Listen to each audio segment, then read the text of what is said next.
On a mild, noiseless morning, a German shepherd is guided by its family to the municipal chapel, where the wake for two newborn twin girls is being held. Amidst whispers and averted gazes, the dog positions itself in front of the small coffins, barking non-stop, staring fixedly, motionless. Every attempt to remove it is met with resistance. A grandmother approaches, notices a warm detail under the coffin's fabric, and asks for it to be opened. The commotion begins. In the midst of the confusion, the dog lunges forward. The casket snaps open, and for a second, everything stopped. Love stories with animals. Then subscribe now and don't miss any. Thank you for following us. Now, back to our story. In the quiet town of Maplewood, Wisconsin, where autumn leaves painted the streets in amber and gold, the Harrison family had always been known for their warmth and discretion. Sarah Harrison, a gentle kindergarten teacher with kind blue eyes, and her husband Michael, a local hardware store manager with calloused hands and an easy smile, had waited 7 years for the blessing that finally arrived on a crisp October morning. Twin daughters they named Emma and Grace. The community had rallied around them during Sarah's difficult pregnancy, organizing meal trains and baby showers in the way that small towns do best. Everyone knew the Harrisons deserved this happiness after years of quiet struggle and hope. When the girls were born, healthy and perfect, weighing just over 5 pounds each, the entire neighborhood seemed to exhale with relief and joy. But joy, as Sarah's grandmother used to say, sometimes walks hand in hand with worry. 3 weeks after bringing the twins home to their modest 2-story house on Elm Street, Sarah woke to an unusual silence. It was the kind of silence that every new mother learns to fear, too deep, too complete.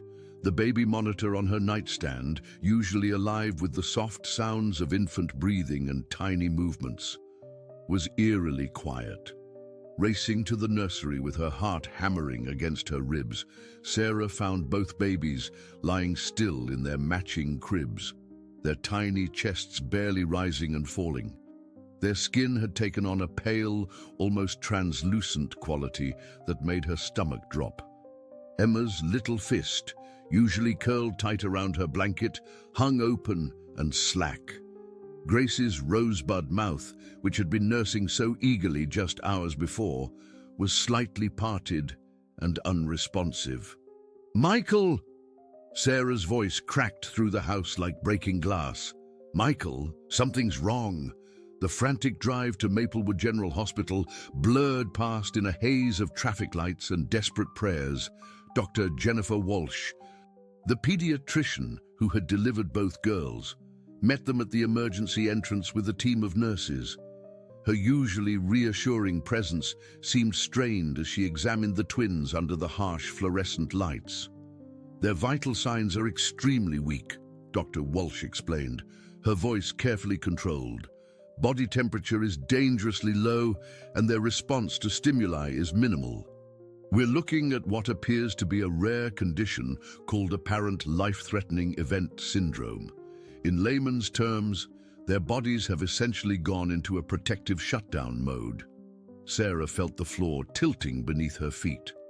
"What does that mean, are they?" "They're alive, but barely," the doctor continued, placing a gentle hand on Sarah's shoulder. "We've seen this before, though it's incredibly rare. Sometimes newborns, especially twins, can experience this kind of systemic shutdown.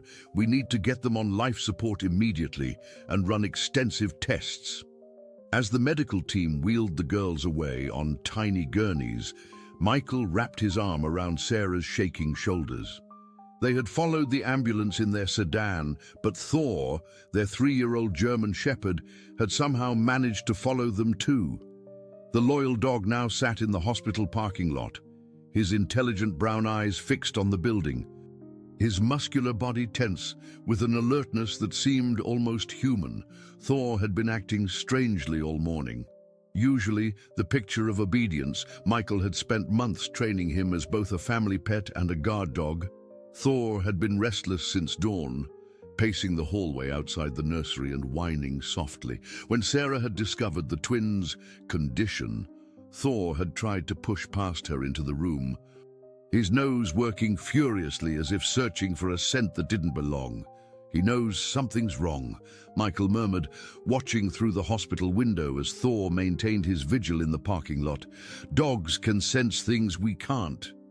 Dr. Walsh spent the next 6 hours running every test imaginable: blood work, brain scans, genetic screenings, toxicology panels. Each result seemed to deepen the mystery rather than solve it. Both babies showed identical symptoms, which was unusual enough, but more puzzling was the complete absence of any obvious cause.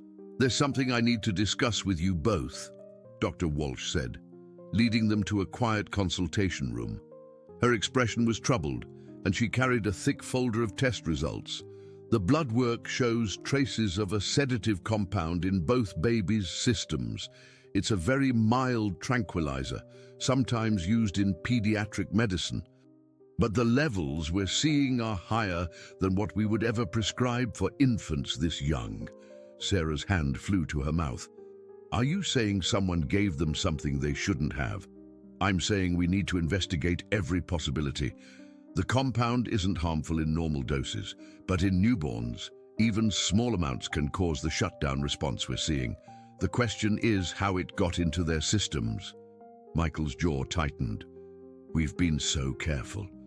Only family has been around them, and the new babysitter, but she's been wonderful." "Tell me about the babysitter," Dr. Walsh interrupted gently. "Rebecca Thompson," Sarah said. "She came highly recommended from Michael's company. She's been helping us since we brought the girls home. Young, maybe 25, very quiet and professional. She seemed to have a natural way with babies." Dr. Walsh made notes in her file. "I'd like to speak with her as part of our investigation. In the meantime, we're keeping both girls under intensive observation.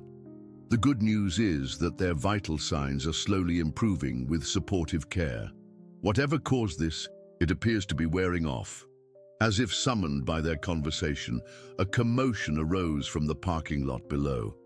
Thor's sharp barking cut through the evening air, urgent and insistent. Through the window, they could see the German Shepherd facing the hospital's side entrance, his hackles raised and his posture alert. "That's the staff entrance," Dr. Walsh observed, moving to get a better view. "Only hospital employees use that door after hours." Michael watched his dog's behavior with growing unease. Thor wasn't aggressive by nature, but his training had taught him to alert to unusual situations. The dog's body language now screamed warning, ears forward, tail straight. Every muscle coiled with tension. "He's been acting like this since this morning," Michael told the doctor, "like he's trying to tell us something important." A security guard appeared in the parking lot, approaching Thor cautiously. The dog allowed the man to approach, but never took his eyes off the side entrance, continuing his steady stream of sharp, commanding barks. Dr. Walsh's phone buzzed with a text message. She read it quickly, her frown deepening. "That's odd. One of our off-duty nurses just tried to access the pediatric ward using an expired key card. Security stopped her at the side entrance." Sarah felt a chill that had nothing to do with the October evening. "What nurse?" "Someone named Rebecca Thompson. She claimed she was here to check on a friend's baby. But when security asked for more details, she became evasive and left quickly." The name hung in the air like a thunderclap. Michael and Sarah exchanged a look that contained 1,000 unspoken fears. "Rebecca Thompson is our babysitter," Michael said slowly, "but she told us she was a childcare specialist, not a nurse." Dr. Walsh was already reaching for her phone. "I need to call security and have them review the surveillance footage from today. Something isn't adding up here." Outside, Thor's barking had subsided to low, rumbling growls, but his vigilant posture remained unchanged. He seemed to understand that his warnings had been heeded, but the threat he sensed had not yet passed. As night settled over Maplewood, casting long shadows across the hospital corridors. Sarah held Michael's hand tightly.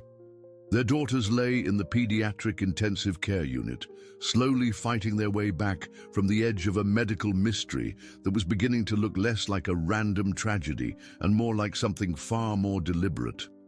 The small-town trust that had always defined their community was starting to crack, revealing questions that no one wanted to ask and answers that everyone feared to hear.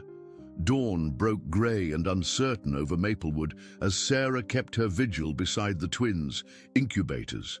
Emma and Grace had shown remarkable improvement through the night, their colour returning to a healthy pink, and their breathing growing stronger and more regular. Dr. Walsh had cautiously optimistic news. Whatever had caused their mysterious condition was indeed wearing off, just as she had hoped. But the relief Sarah felt watching her daughters recover was tempered by a growing unease about the young woman they had trusted with their most precious possessions. Michael arrived with coffee and news that made Sarah's stomach clench. "I called Rebecca's references," he said, settling into the chair beside her. "Well, the number she gave us for her previous employer goes to a disconnected line. The address on her resume doesn't exist. I drove by this morning, and it's just an empty lot." Dr. Walsh joined them, carrying a manila folder thick with documents. Security reviewed all the footage from yesterday and last night. Rebecca Thompson used a hospital keycard that was reported lost 6 months ago by a nurse who quit suddenly. But here's what's really interesting. We found footage of her entering the hospital through the staff entrance at 3 a.m. the night your daughters became ill. Sarah's hands trembled as she absorbed this information. She was here, but she wasn't supposed to be working that night. She said she was visiting her sister in Madison. "There's more," Dr. Walsh continued. "I had our HR department run a background check. Rebecca Thompson is a real person. But the real Rebecca Thompson is 62 years old and lives in Florida. Someone has been using her identity." Michael ran his hands through his hair, a gesture Sarah recognized as his way of processing overwhelming information. "So we have no idea who this person really is or what she was doing in our house for 3 weeks. The police are involved now," Dr. Walsh assured them. "Detective Maria Santos from Maplewood PD will be here within the hour.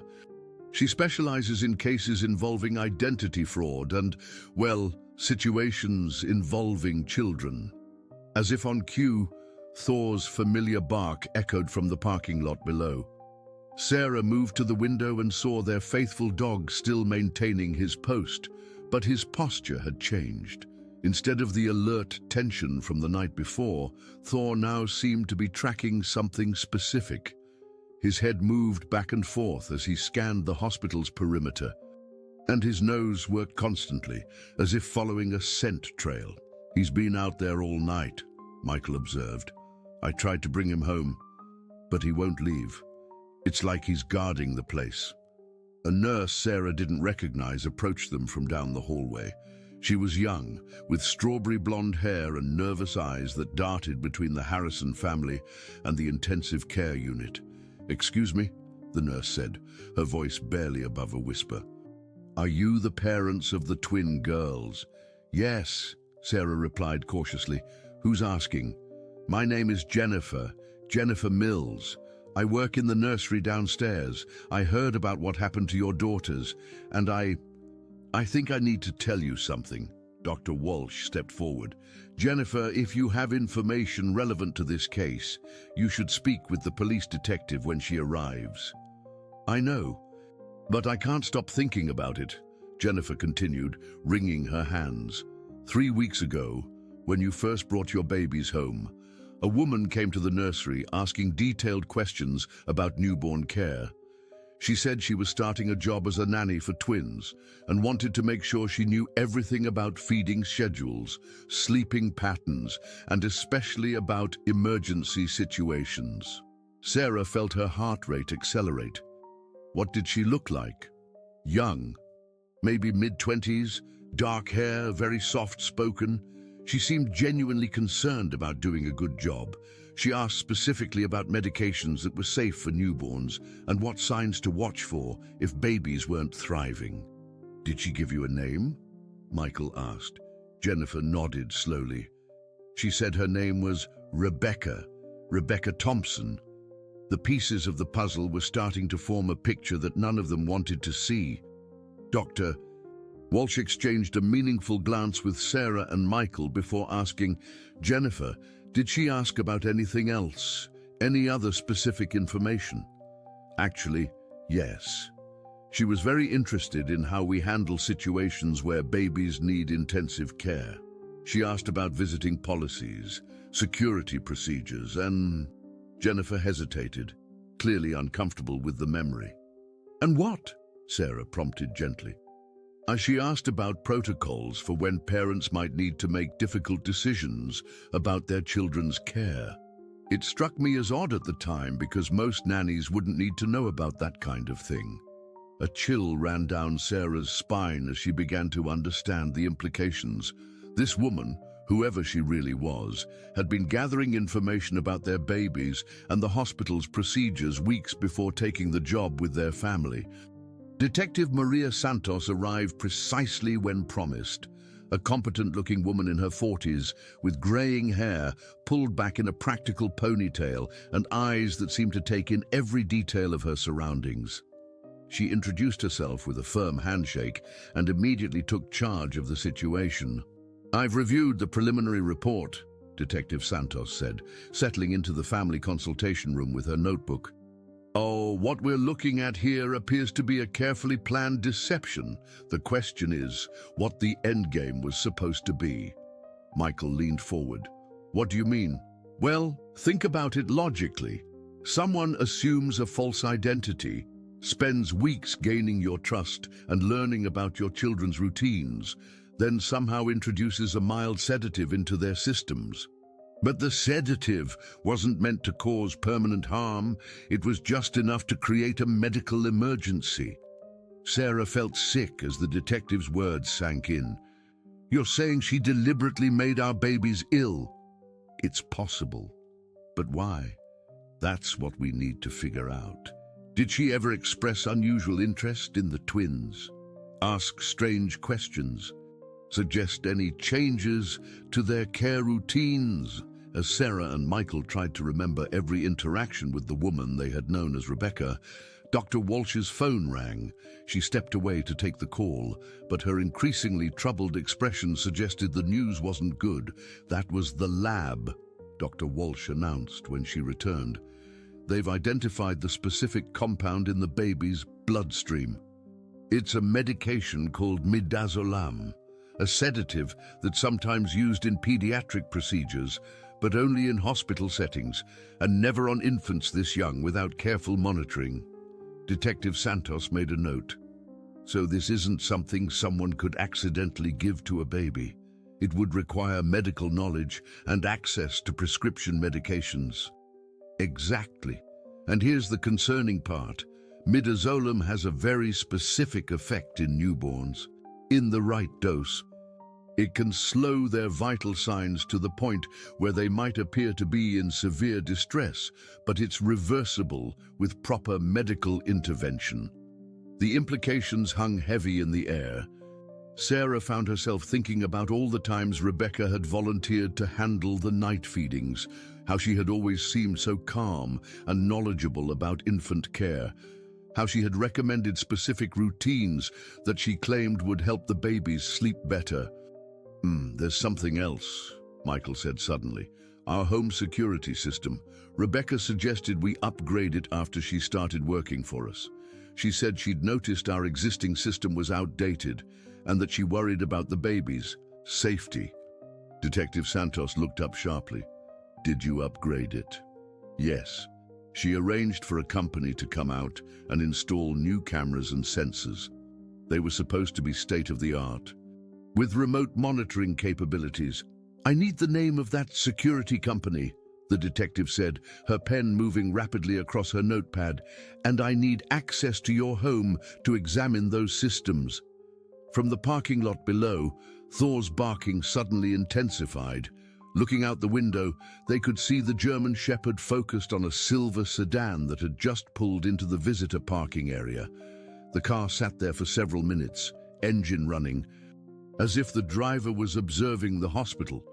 "That's the same car that was parked across from our house yesterday morning," Michael said, pressing his face to the glass. "I noticed it because it seemed out of place in our neighborhood." Detective Santos was already reaching for her radio. "I'm calling for backup. If someone is surveilling this hospital and your family, we need to know why." As they watched, the silver sedan suddenly accelerated out of the parking lot, but not before Thor had positioned himself to get a clear view of the license plate. The dog's training was evident in the way he tracked the vehicle's movement, memorizing details that might prove crucial.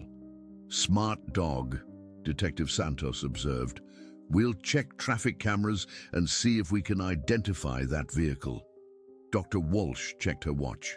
"Visiting hours start in 30 minutes.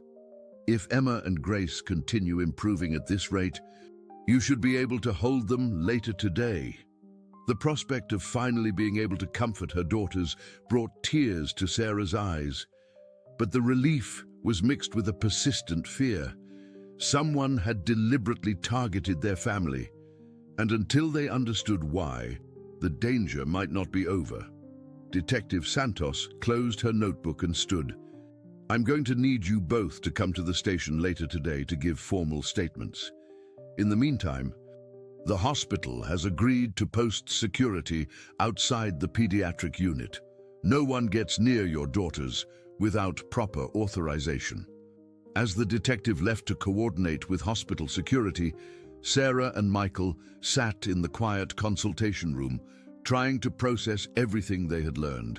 Their world had been turned upside down in less than 24 hours, transforming from the simple joy of new parenthood to a complex web of deception and unknown motives.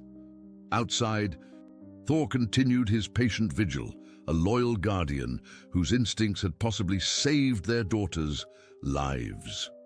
Sarah made a mental note to buy the biggest, most expensive dog treat she could find. The Harrison home felt different when Sarah and Michael returned that afternoon.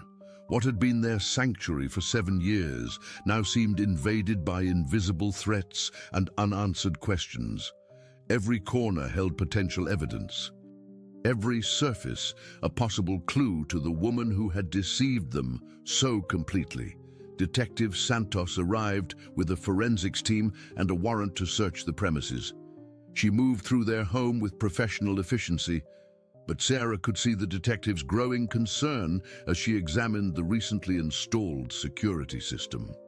"This isn't a standard home security setup," Detective Santos explained, pointing to several small devices that had been discreetly placed throughout the house.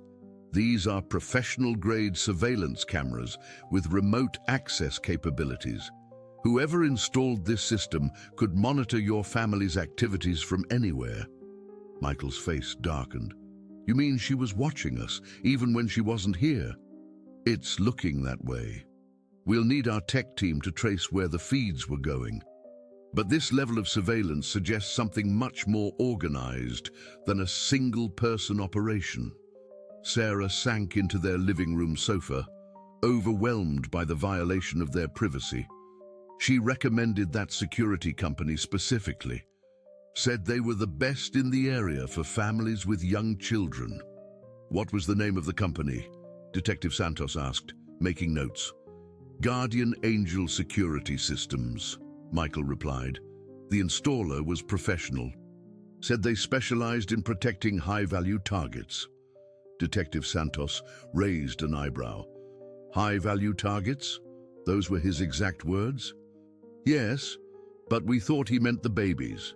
You know, protecting children from intruders or accidents." The detective's expression grew more troubled. "We'll investigate Guardian Angel Security, but I suspect we're going to find it's either a front company or doesn't exist at all."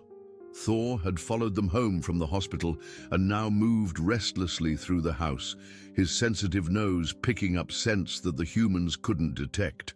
He spent considerable time in the nursery, circling the area near the cribs and whining softly. When he reached a specific spot near the changing table, he sat and gave a sharp bark. "What is it, boy?" Michael asked, following the dog's gaze. Detective Santos approached carefully and examined the area Thor had indicated. "There's a small device here, hidden behind the outlet cover. It's not part of your security system. This is a separate recording device." Sarah felt sick. She was recording our most private moments with our daughters. It appears so. This device has been here for at least 2 weeks. Based on the dust patterns around it, the detective carefully removed the device with gloved hands. "Our tech team will analyze this, but I suspect we'll find it contains footage of your daily routines, feeding schedules, and sleep patterns." As the investigation continued, Sarah's mother, Patricia Williams, arrived with coffee and homemade sandwiches. A retired nurse with silver hair and sharp green eyes, Patricia had been skeptical of Rebecca from their first meeting. "Oh, I should have trusted my instincts," Patricia said, settling beside her daughter. "There was something about that girl that didn't sit right with me. Too eager to help, too knowledgeable about things she shouldn't have known." "What do you mean?" Detective Santos asked, looking up from her examination of the nursery. Patricia considered her words carefully. "When I visited last week, Rebecca was explaining to Sarah about a special tea that would help increase her milk production. She seemed to know an awful lot about herbs and natural remedies for someone who was supposed to be just a babysitter." Sarah remembered the conversation. "She made me that tea several times, said it was a family recipe from her grandmother." Detective Santos made another note. "Did you drink the tea?" "Yes, but only a few times. It tasted bitter, so I usually just had a sip to be polite." "We'll need samples of any remaining tea leaves," the detective said. "If she was drugging the babies, she might have been drugging you too, just enough to make you drowsy so you'd sleep more soundly at night." The implications were staggering. Sarah realized how many nights over the past 3 weeks she had slept unusually deeply, waking feeling groggy and disoriented. She had attributed it to the exhaustion of caring for newborn twins, but now those sound sleeps took on a more sinister meaning. Michael's phone rang, interrupting their discussion. The caller ID showed his workplace, Harrison Hardware and Supply, where he managed the store for the elderly owner, Frank Morrison. "Mike, thank God you answered." Frank's familiar voice carried an unusual tension. "One and that reference letter I wrote for your babysitter, I need to tell you something about that." Michael put the phone on speaker. "What about it, Frank?" "Well, I didn't write it. Someone called me about 3 weeks ago claiming to be from a nanny agency, asking about Rebecca Thompson. They said she had listed me as a reference and needed confirmation of her character and reliability." Detective Santos moved closer to the phone. "Mr. Morrison, this is Detective Santos with Maplewood PD. Can you describe the conversation in detail?" "Sure, Detective. The caller said Rebecca had worked for my family years ago when my grandchildren were small. The thing is, I don't have grandchildren, and I told them so, but they seem to know so much about my business and my relationship with Mike that I assumed I was just confused about the timeline." "So you vouch for someone you'd never met?" Sarah asked, incredulous. "I'm embarrassed to admit it, but yes. The caller was very persuasive, said it was just a formality and that Rebecca was already working for you. They seemed to know your family situation so well that I figured it must be legitimate." Detective Santos was writing furiously. "Mr. Morrison, do you remember anything specific about the caller's voice, male or female? Any accent or distinctive speech patterns?" "Female, definitely. Educated sounding. Maybe late 20s or early 30s. She had a slight southern accent, but not strong, very professional and friendly." After hanging up, the detective looked at the Harrison family with growing concern. "This operation is more sophisticated than I initially thought. Someone researched your family thoroughly, identified your connections, and systematically created a false identity that would pass casual scrutiny. Thor had moved to the front window and was standing at attention, his ears perked and his body tense. A moment later, they all heard what had caught his attention, a car moving slowly down their usually quiet street. "That's the same silver sedan from the hospital," Michael said, moving to look out the window. Detective Santos was already on her radio, calling for patrol units in the area. The car passed by twice more before disappearing around the corner, but Thor remained vigilant, his training evident in the way he tracked every movement. "We need to consider the possibility that whoever was behind this isn't finished," the detective said. "The fact that they're still monitoring your movements suggests they have a continuing interest in your family." Sarah felt a chill of fear. "But why? What could they possibly want from us? We're just ordinary people. That's what we need to figure out. But I suspect your daughters weren't randomly targeted. Something about your family specifically attracted their attention." Patricia, who had been listening quietly, suddenly spoke up. "Sarah, remember when you were trying to get pregnant? All those fertility specialists you consulted?" "Of course. But what does that have to do with anything? You were featured in that magazine article about couples who overcame infertility challenges. The article mentioned that you had tried for 7 years and had nearly given up hope before conceiving naturally." Detective Santos looked interested. "What magazine was this?" "Midwest Family Life," Sarah replied. "It was published about 6 months ago. They interviewed several couples about their journey to parenthood." "Did the article include details about your personal life, where you lived, worked, your backgrounds?" Sarah and Michael exchanged glances as they remembered the extensive interview. "Yes, they took photos at our house, mentioned Michael's job at the hardware store, talked about how supportive our small community had been. They even mentioned that we had a German shepherd who would make a great guardian for our future children." The detective's expression grew grim. That article was essentially a roadmap for anyone looking to target couples with newborns. It told them exactly where to find you, what your vulnerabilities were, and how to gain your trust. As the afternoon wore on, more pieces of the puzzle emerged. The forensics team found evidence that their home computer had been accessed remotely, their phone calls had been monitored, and their mail had been intercepted and replaced. Someone had been studying the Harrison family for months, learning their patterns and preparing for an operation that was only now beginning to make sense. But the most disturbing discovery came when Detective Santos received a call from her tech team analyzing the hidden recording device from the nursery. "And then they found something interesting on that device," she told the family.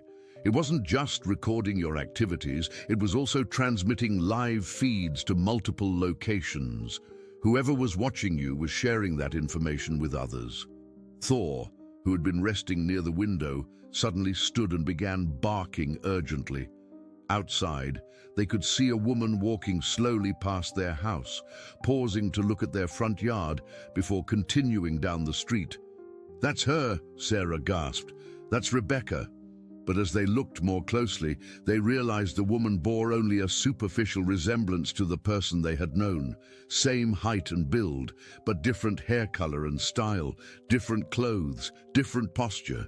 It was as if the Rebecca they had trusted had been merely a performance, and now they were seeing glimpses of the real person behind the deception. Detective Santos was already coordinating with patrol units to intercept the woman, but by the time they reached the street, she had vanished as mysteriously as she had appeared. The message was clear. They were still being watched, and whoever was behind this elaborate scheme wasn't ready to disappear just yet. By evening, Emma and Grace had made remarkable progress. Dr. Walsh allowed Sarah and Michael to hold their daughters for the first time since the ordeal began, and the feeling of those tiny, warm bodies against their chests brought tears of relief and overwhelming love. The babies were alert, nursing well, and showing no lingering effects from their mysterious illness. Their recovery has been textbook, Dr. Walsh assured them. Whatever they were given, their systems have processed it completely. Physically, they're going to be fine. But even as Sarah treasured these precious moments with her daughters, Detective Santos was uncovering information that suggested their nightmare was far from over. "We've traced the Guardian Angel Security Company," the detective reported during an evening meeting in the hospital's conference room. "It's a legitimate business, but they have no record of installing any system at your address. Someone used their name and credentials to gain access to your home." Michael shook his head in disbelief. So the installer wasn't even who he claimed to be? Apparently not. We're working with the real Guardian Angel to identify who might have impersonated their technicians. But here's where it gets interesting. This isn't the first time this has happened. Detective Santos opened a thick file folder. Over the past 18 months, we've found similar patterns in 3 other cities within a 200-mile radius. Young couples with newborns or expecting their first children, all of whom hired babysitters or nannies through what appeared to be reputable referrals. Sarah felt her blood run cold. What happened to those families? In each case, the children experienced mysterious medical emergencies that required hospitalization. The babysitters disappeared shortly afterward, leaving behind false identities and sophisticated surveillance equipment. But here's the crucial difference. In those other cases, the families were convinced to seek specialized treatment at private medical facilities out of state. Specialized treatment for what? Michael asked. Rare pediatric conditions that supposedly required long-term care and observation. The families were told that their local hospitals weren't equipped to handle such complex cases. They were referred to exclusive private clinics that promised cutting-edge treatment. Dr. Walsh looked troubled. "I've never heard of any condition that would require newborns to be transferred so far from their families for extended periods." "That's because the conditions were likely fabricated," Detective Santos continued. "We believe this is part of a sophisticated scheme targeting healthy newborns from families who fit specific profiles, financially stable, emotionally invested parents who would do anything to ensure their children's well-being." The implications were staggering. Sarah's voice barely rose above a whisper as she asked, "Are you saying someone was trying to steal our babies? Not exactly steal, but potentially manipulate you into voluntarily placing them in facilities where they could be redirected to other families through falsified medical emergencies?" Patricia, who had been listening intently, spoke up. "You mean like an illegal adoption network, disguised as medical treatment?" "That's our working theory.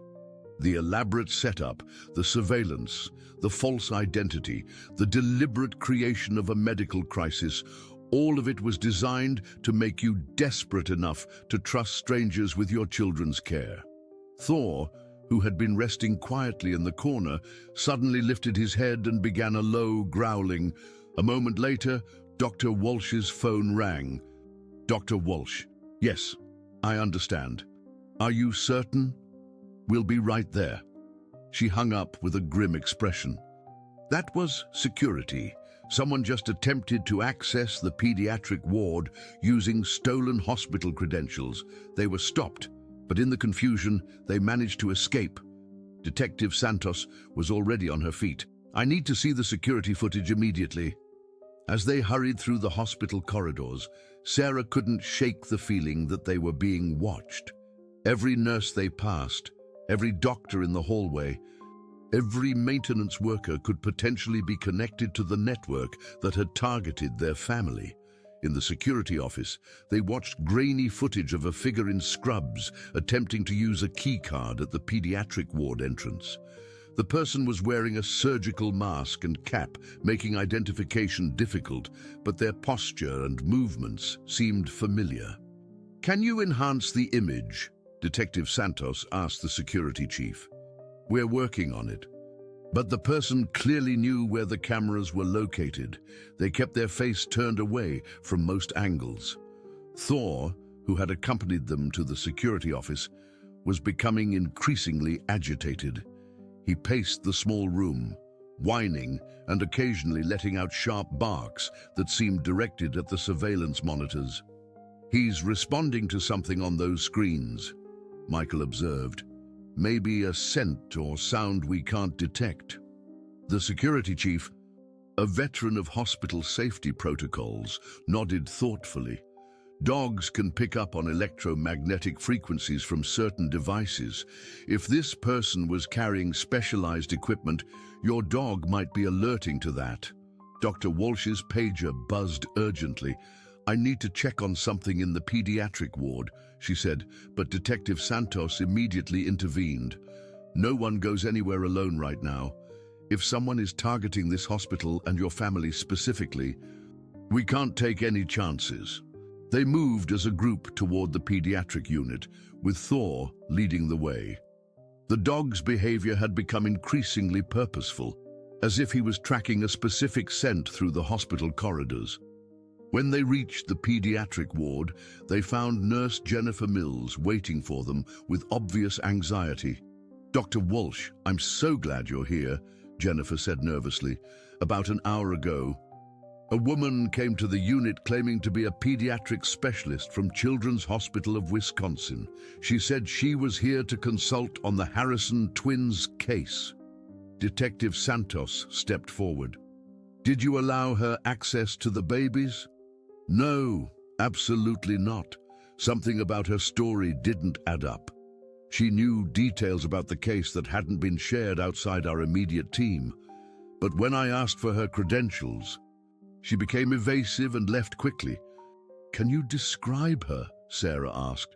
"Tall, professional-looking, maybe 40 years old, brown hair in a bob cut, expensive suit. She carried herself like someone in authority, but her eyes kept darting around like she was nervous about something." Thor had moved to the entrance of the pediatric ward and was sniffing intently at the floor.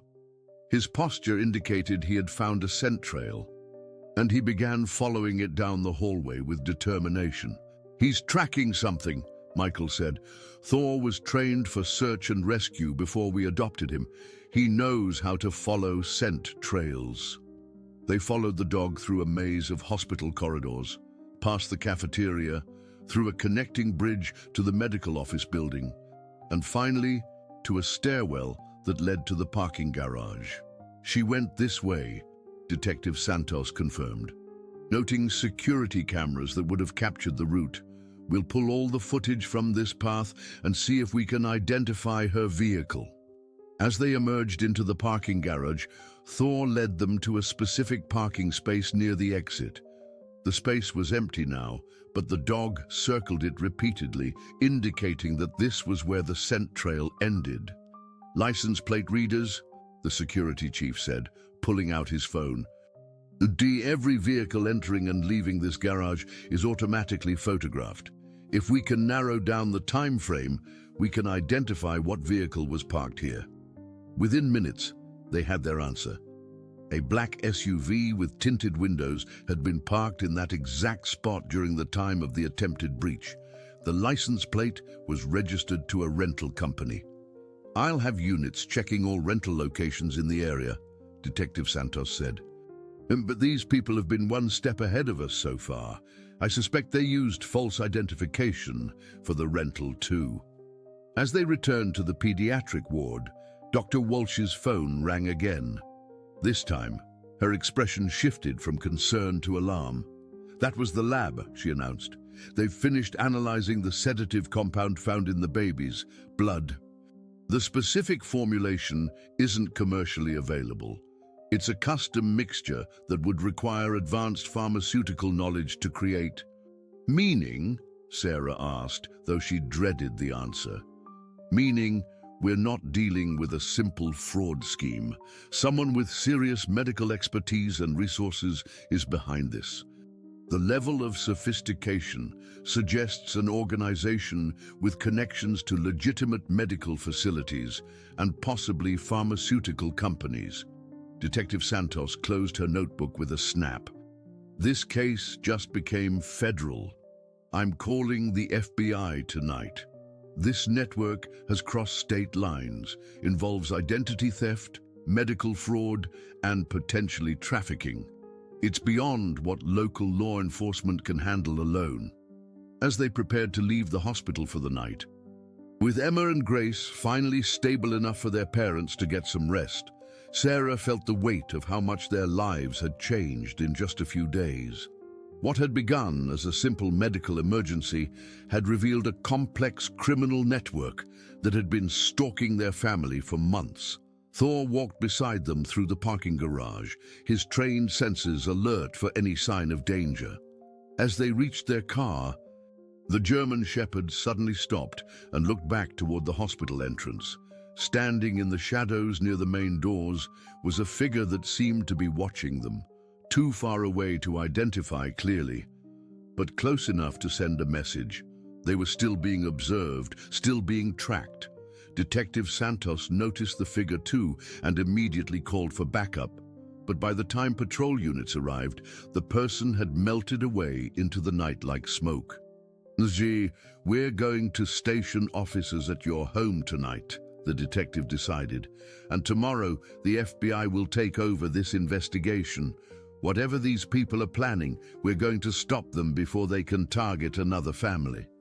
But as they drove home through the quiet streets of Maplewood, Sarah couldn't shake the feeling that they were racing against time, and that the people hunting them were always one step ahead in a game whose rules they didn't yet understand. Special Agent Rachel Chen arrived in Maplewood at dawn, bringing with her a team of federal investigators and a wealth of information that transformed their understanding of what they were facing. At 38, Agent Chen had spent the last decade tracking sophisticated criminal networks, and her reputation for methodical investigation preceded her. "The Harrison case isn't isolated," Agent Chen explained as she set up a command center in the Maplewood Police Department. "We've been tracking similar patterns across 7 states. What we're looking at is a highly organized network that specializes in targeting newborns from specific demographic profiles." Detective Santos handed over all her case files. "What kind of profiles?" "Educated, financially stable couples who struggled with fertility issues before having children. The perpetrators researched these families extensively, often through fertility clinic records, magazine articles, social media, and medical databases. They look for parents who would be emotionally vulnerable and willing to go to any lengths to protect their children." Sarah and Michael sat in uncomfortable plastic chairs, struggling to process how their private struggles had made them targets. Emma and Grace were sleeping peacefully in their car seats, finally released from the hospital that morning with clean bills of health. "The network operates like a sophisticated business," Agent Chen continued. "They create elaborate fake identities, forge professional credentials, and establish relationships with legitimate businesses that can provide cover for their operations. The security company, the medical personnel, even some of the referrals, they're all part of an intricate web designed to appear completely legitimate." Michael leaned forward. "But what's the end game? What do they ultimately want?" Agent Chen exchanged glances with her partner, Agent David Kumar, a computer forensic specialist who had been analyzing the surveillance equipment found in the Harrison home. "Based on our investigation of similar cases, we believe the network facilitates private adoptions for wealthy clients who can't or won't go through traditional channels. They create artificial medical emergencies that convince loving parents to temporarily place their children in specialized care facilities. Once the children are in their custody, falsified medical records and death certificates are created." Sarah felt the blood drain from her face. "Oh, you mean they make it look like the babies, while the children are actually placed with new families who have paid substantial sums for healthy newborns with no questions asked." The biological parents believe their children have been lost to tragic medical complications, and the adoptive families believe they're giving homes to orphans or children whose parents couldn't care for them. The scope of the deception was staggering. Patricia, who had insisted on being present for the briefing, spoke with quiet fury. How many families have they destroyed? We've documented at least 15 cases over the past 3 years, Agent Kumar replied. But we suspect there are many more that haven't been reported or connected to this network.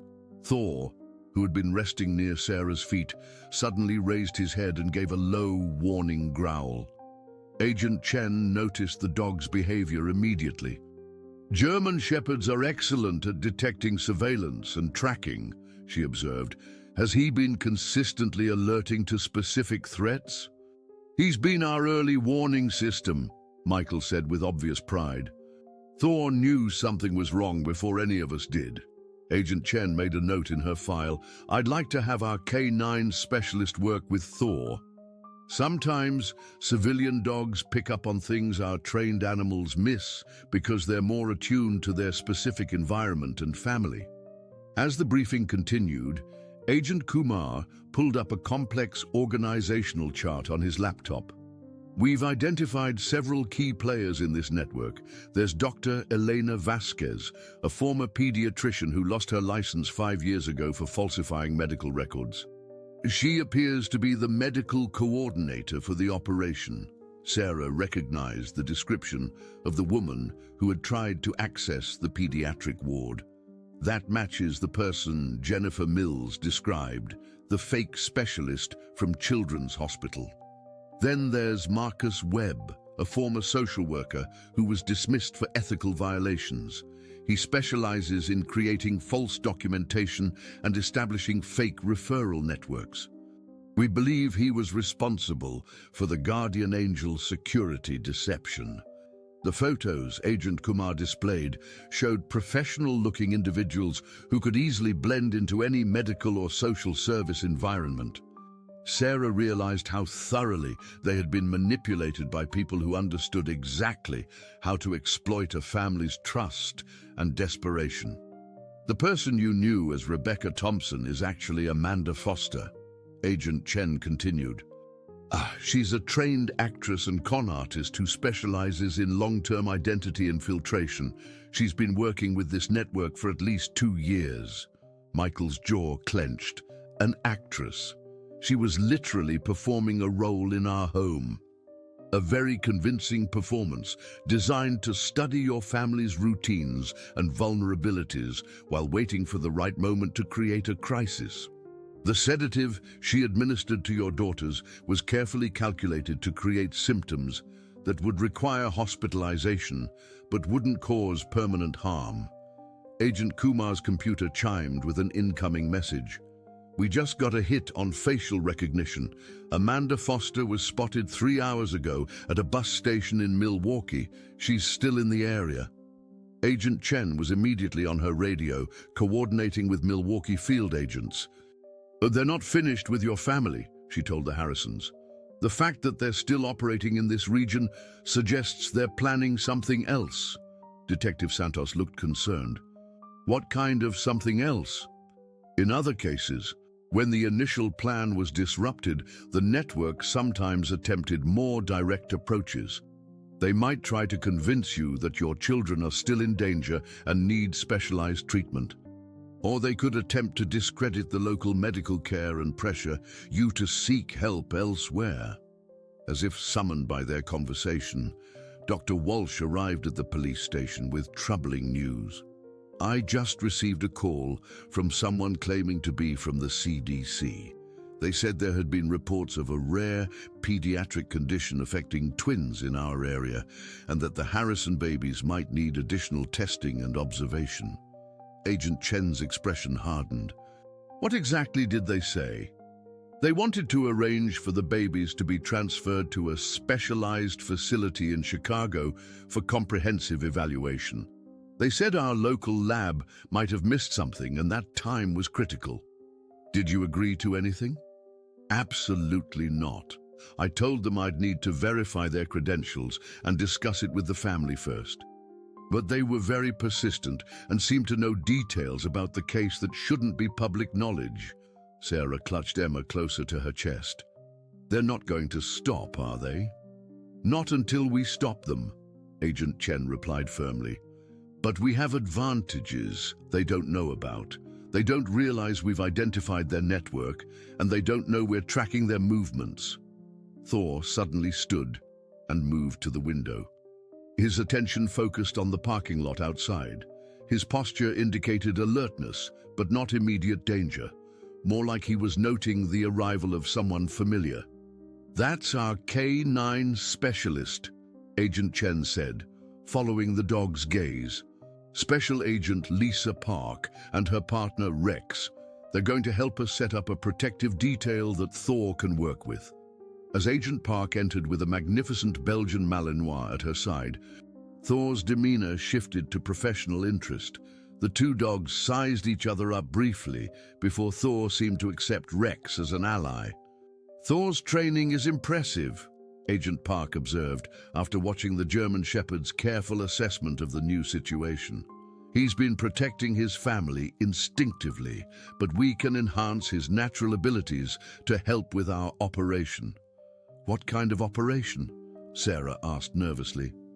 Agent Chen outlined the plan.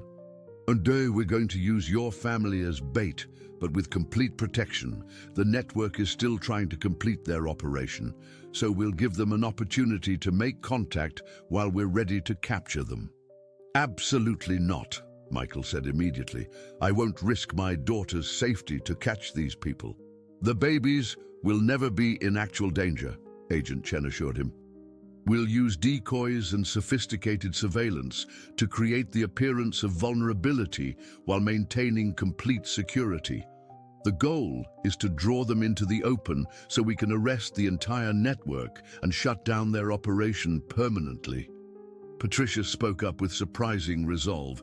If it will prevent this from happening to other families, I think we should consider it.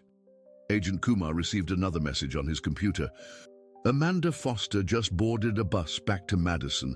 She's definitely planning something. Thor moved to Sarah's side and sat down, leaning against her leg in a gesture of protective solidarity. The dog seemed to understand that his family was still in danger, but he also appeared confident in the growing team of protectors surrounding them. We need a decision soon, Agent Chen said. Our intelligence suggests they're planning to make their next move within the next 24 hours. If we're going to intercept them, we need to be ready. As Sarah looked down at her sleeping daughters and felt Thor's reassuring presence beside her, she realized that sometimes the only way to ensure safety was to face danger directly.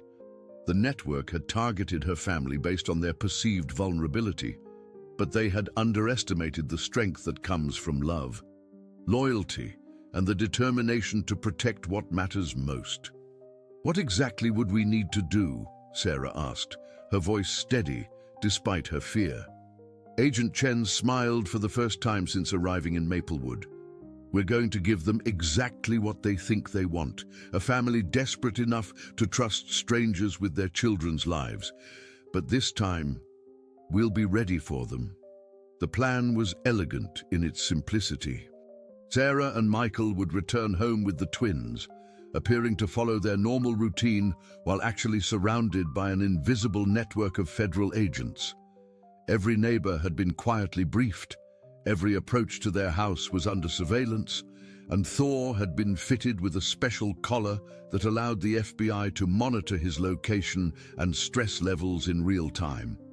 Remember, Agent Chen said during the final briefing, act naturally, but stay alert.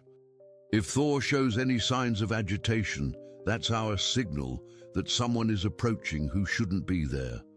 The Harrison home had been transformed into a sophisticated trap.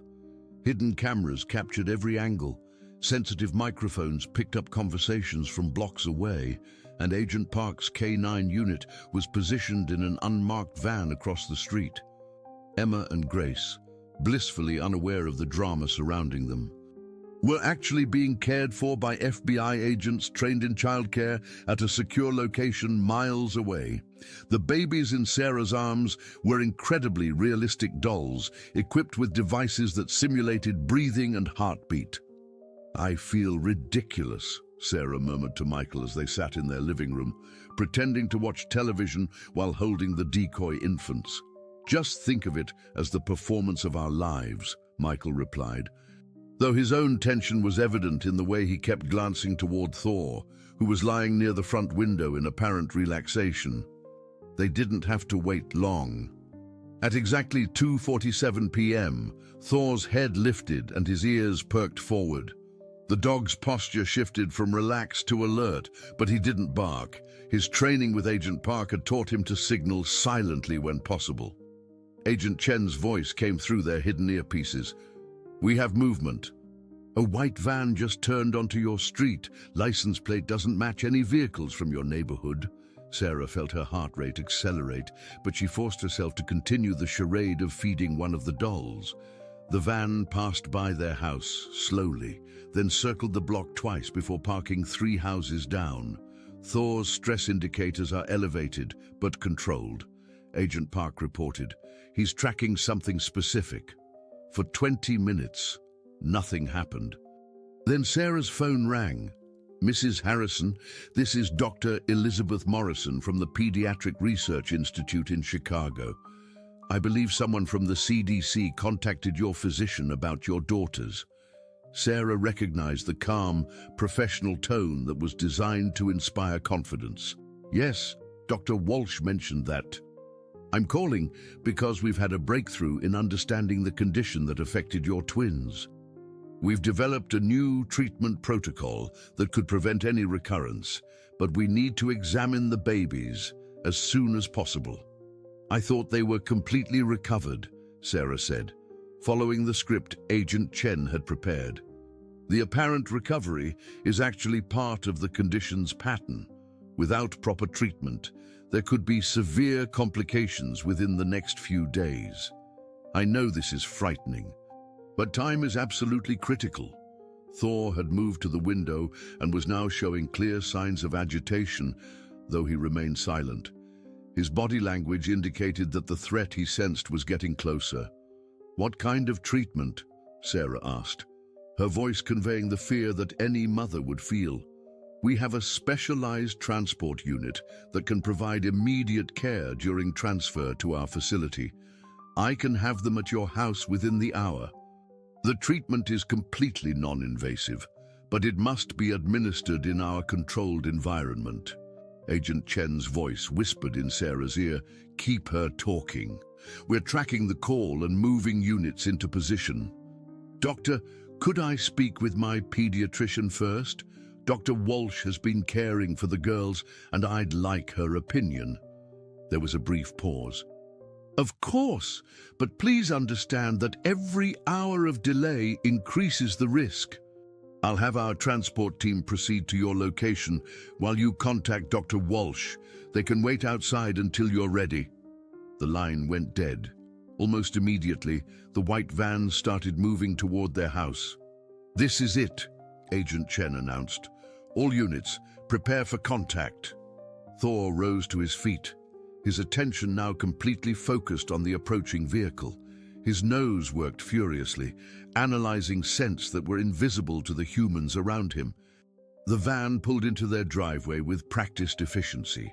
2 people in medical uniforms emerged, a middle-aged woman with graying hair who matched Dr. Elena Vasquez's description, and a younger man carrying what appeared to be portable medical equipment.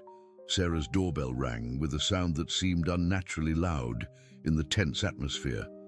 "We'll be monitoring everything," Agent Chen assured them. "Just follow the plan." Michael opened the door, holding one of the decoy babies. "Dr. Morrison, you said you'd wait until we contacted our pediatrician." "The situation has become more urgent," the woman replied, her smile professional but her eyes constantly scanning the room behind him. "May we come in? These portable monitors will help us assess the baby's current condition." As the 2 figures entered the Harrison home, Thor's behavior became unmistakably aggressive. He positioned himself between the strangers and Sarah, his low growling barely audible but clearly indicating threat assessment. "Beautiful dog," Dr. Vasquez observed, but her tone suggested she viewed Thor as an obstacle rather than a pet. "Perhaps we could put him in another room while we examine the children. He's protective of the babies," Sarah said, unconsciously moving closer to Thor. But he won't interfere with medical procedures." The man with the equipment was setting up devices that looked impressive, but, according to Agent Kumar's earlier briefing, were actually props designed to appear legitimate while serving no real medical function. "Mrs. Harrison, I need you to understand the seriousness of the situation," Dr. Vasquez continued, her voice taking on urgency. The blood work we've reviewed shows concerning patterns that could indicate imminent complications. We need to transport both children to our facility immediately." Thor's growling intensified slightly, and Agent Park's voice came through the earpiece. "Rex is detecting multiple chemical signatures from the van. They've brought sedatives." "What kind of complications?" Michael asked, stalling for time. "Respiratory distress? Cardiac irregularities? Possible neurological involvement. I know this is terrifying, but our specialized transport unit has everything needed to stabilize them during the journey." As Dr. Vasquez spoke, her partner was quietly unpacking syringes from his medical kit. The intent was becoming clear.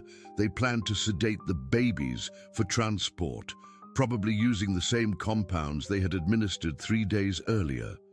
"I'm sorry," Sarah said, standing up with the decoy infant, "but I need to call Dr. Walsh before we do anything." Dr. Vasquez's professional mask slipped slightly. "Mrs. Harrison, there isn't time for additional consultations. Every minute we delay puts your daughters at greater risk." Thor had positioned himself directly in front of Sarah, his body language clearly indicating that he would not allow the strangers to approach his family. The dog's training and instincts were working in perfect harmony. "Actually," Michael said, his voice steady despite the tension, "we've decided to get a second opinion from Children's Hospital here in Wisconsin. If our daughters need specialized care, we'd prefer to keep them close to home." The temperature in the room seemed to drop several degrees. Dr. Vasquez exchanged a quick glance with her partner, and Sarah could see the calculation happening behind their eyes. "That would be a mistake," Dr. Vasquez said, her voice now carrying an edge of authority that bordered on threatening. "No facility in this region has the expertise to handle this condition. By the time you realize the local hospitals can't help, it may be too late." Thor's hackles were fully raised now, and a continuous low growl emanated from deep in his chest. The dog had clearly identified these people as threats to his family. Agent Chen's voice crackled through the earpiece. "Units are in position. On my signal." Dr. Vasquez's partner was now holding one of the syringes, though he tried to keep it concealed behind his medical bag. "Perhaps if we could just give them mild sedatives for the transport, it would be less traumatic for infants this young." "Get away from my babies," Sarah said firmly, her maternal instincts overriding her fear. "I want you both to leave my house right now." Dr. Vasquez stepped forward aggressively. "Mrs. Harrison, you're making a serious mistake. Your daughters will not survive without our intervention." That was when Thor made his move. The German Shepherd didn't attack, but his imposing presence and commanding bark filled the room with authority. He placed himself squarely between the strangers and the family, his message unmistakable. No one would threaten his pack. Agent Chen's voice came through loud and clear. "FBI, execute, execute, execute!" The front door burst open as federal agents flooded into the house. Dr. Vasquez and her partner spun around in shock, their carefully constructed medical personas crumbling in the face of reality. "Elena Vasquez and Marcus Webb, you're under arrest for conspiracy, fraud, attempted kidnapping, and violation of federal interstate commerce laws." Agent Chen announced as her team moved with practiced efficiency. Webb dropped his medical bag and raised his hands. But Vasquez made one last desperate attempt to maintain her deception. This is a mistake. We're medical professionals trying to save these children. Agent Kumar stepped forward with a folder of evidence. Dr. Vasquez, you lost your medical license 5 years ago. Mr. Webb, you were terminated from social services for ethical violations. We know exactly who you are and what you've been doing. As the handcuffs clicked into place, Thor's posture relaxed for the first time in days. His tail even wagged slightly as Agent Park approached to praise him for his crucial role in the operation. "Good boy, Thor," Agent Chen said, offering the dog a treat. "You helped us catch some very bad people." But even as Sarah felt overwhelming relief watching the two criminals being led away, Agent Chen's expression remained serious. "This is just the beginning," the agent told them. "Vasquez and Webb are mid-level players. We still need to find the people running this network and shut down their entire operation." Outside, more FBI vehicles were arriving, and neighbors were beginning to emerge from their houses to see what was happening on Quiet Elm Street. Sarah realized that their ordeal was far from over. It was simply entering a new phase where the stakes might be even higher. 3 weeks later, the full scope of the criminal network finally came to light in a way that shocked even the experienced FBI investigators. The interrogation of Elena Vasquez and Marcus Webb had yielded a treasure trove of information, leading to raids in 6 states and the arrest of 23 individuals involved in what the media dubbed the Angel Network, a sophisticated organization that had been operating for over 5 years. Sarah sat in Agent Chen's temporary office at the Maplewood Police Department, holding Emma while Michael cradled Grace.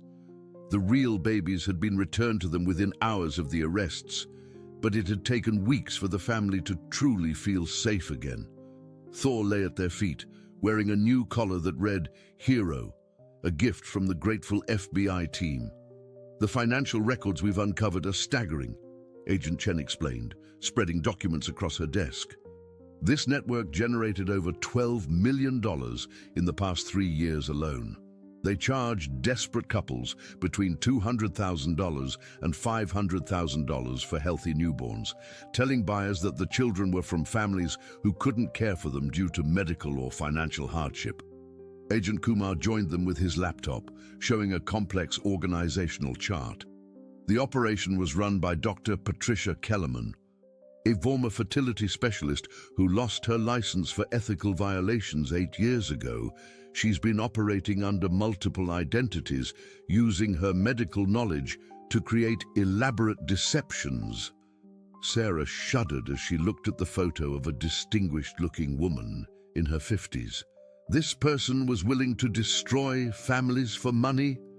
The psychological profiles suggest she genuinely believed she was providing a service, Agent Chen replied. In her mind, she was matching unwanted children with families who could provide better lives. The elaborate medical emergencies were her way of saving babies from parents she deemed unfit. Michael's voice was tight with controlled anger. How did she decide we were unfit? We'd waited 7 years for our daughters. Agent Kumar pulled up another file. According to her notes, which we found encrypted on her personal computers, she targeted families based on what she called emotional vulnerability indicators. Your fertility struggles, the magazine article about your journey to parenthood, even your ages and professions. Everything suggested you would be so grateful for children that you might not provide adequate discipline and structure. The twisted logic was almost incomprehensible.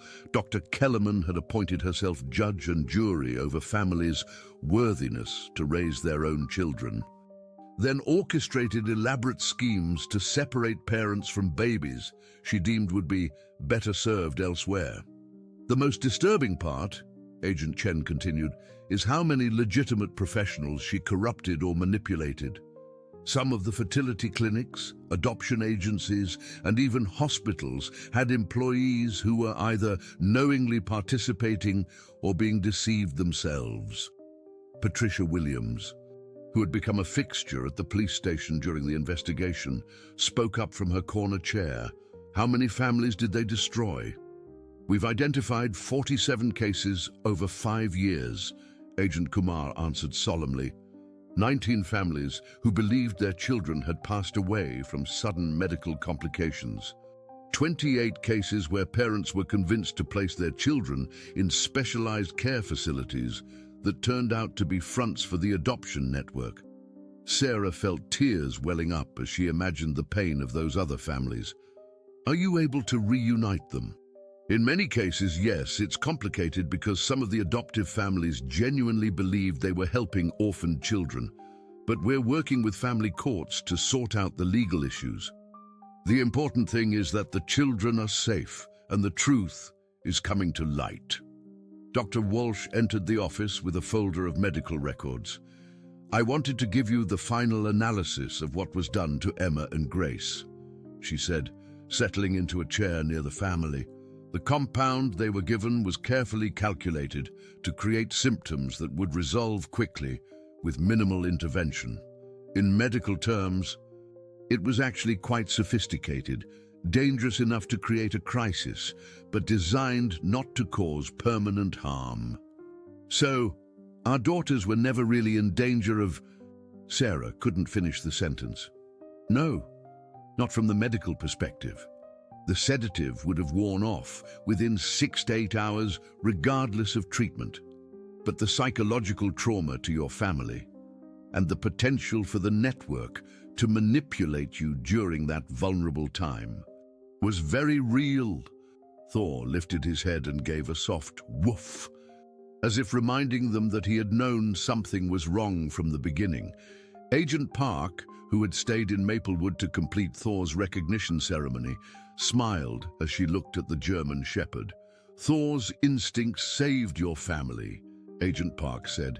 His behavior alerted you to problems that trained investigators might have missed.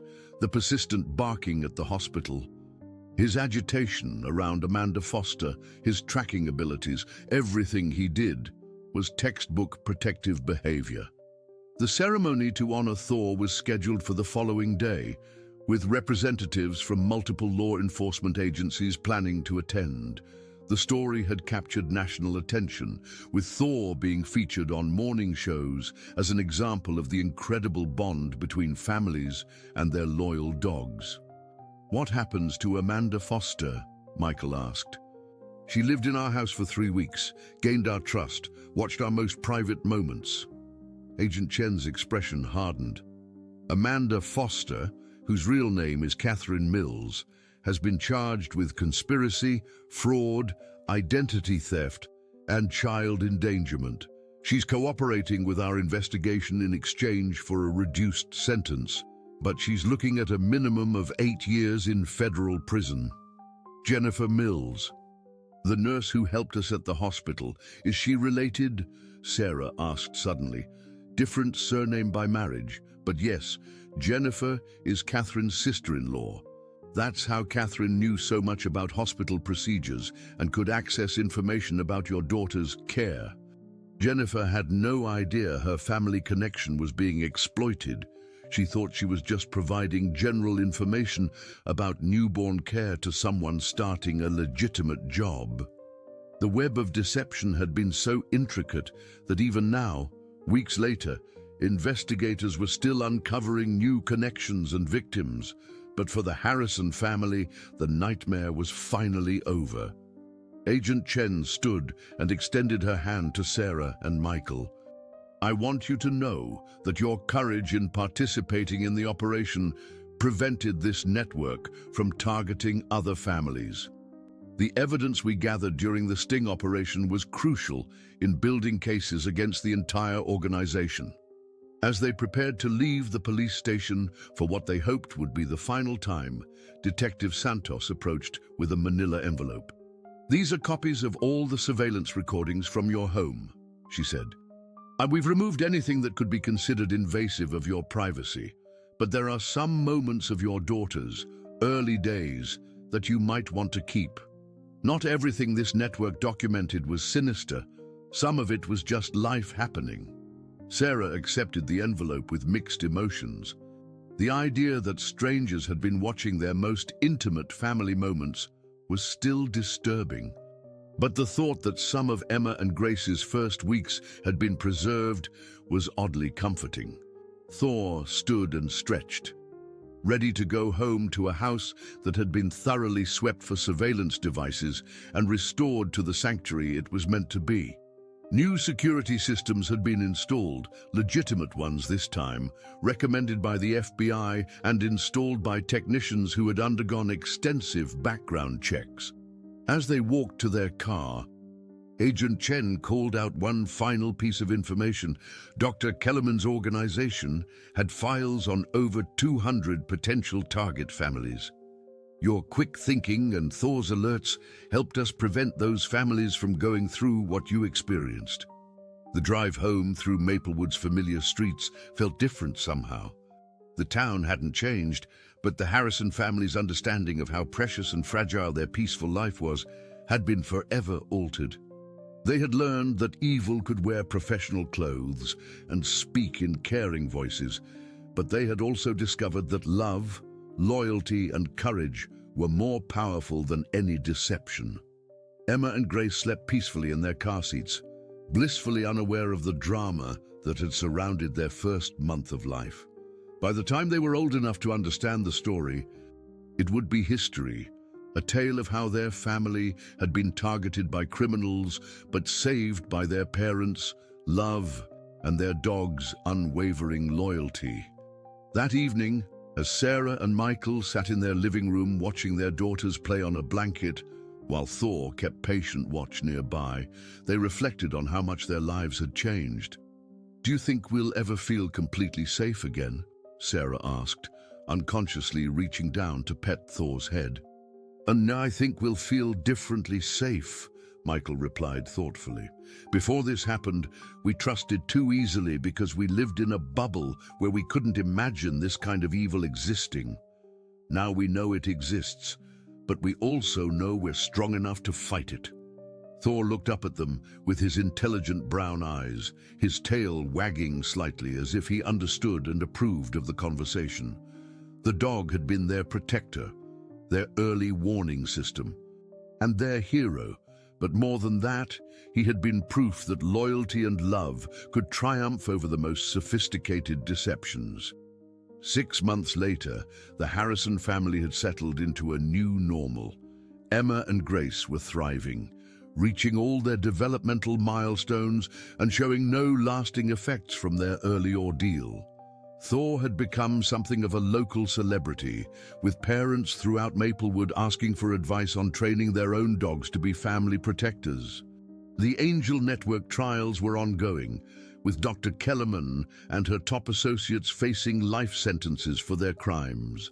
The families who had been separated from their children were slowly being reunited, though the healing process would take years for many of them. Sarah had returned to her kindergarten teaching job, while Michael continued managing the hardware store, but they had also become advocates for other families affected by similar crimes, working with the FBI to develop awareness programs for new parents. On a quiet Sunday afternoon, as autumn painted Maplewood in gold and crimson once again, the Harrison family sat in their backyard, watching Emma and Grace take their first tentative steps, while Thor walked protectively beside them, ready to catch them if they fell. It was a perfect moment of peace and joy, made all the more precious by the knowledge of how easily it could have been lost. But it hadn't been lost, thanks to the power of family bonds, the intelligence of one loyal dog, and the determination of people who refused to let evil triumph over love. As the sun set over their small town, casting long shadows across their yard, Sarah and Michael knew that they had not just survived their ordeal, they had been strengthened by it.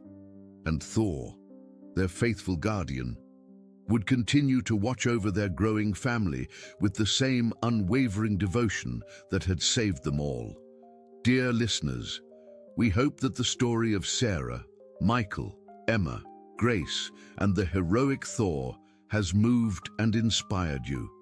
This tale reminds us of the incredible bond between families and their loyal companions, and how love and courage can overcome even the most sophisticated deceptions. If this story touched your heart, we invite you to share it with others who might need to hear about the power of family loyalty and protection. Don't forget to subscribe to our channel for more compelling stories that explore the depths of human experience and the amazing connections between people and their animal companions. We bring you new tales of courage, love, and triumph every week. Leave a comment below telling us about your own experiences with loyal pets who have protected your family. And hit that like button if Thor's heroic story resonated with you. Your engagement helps us continue sharing these important stories with families everywhere who need to know that love always finds a way to prevail.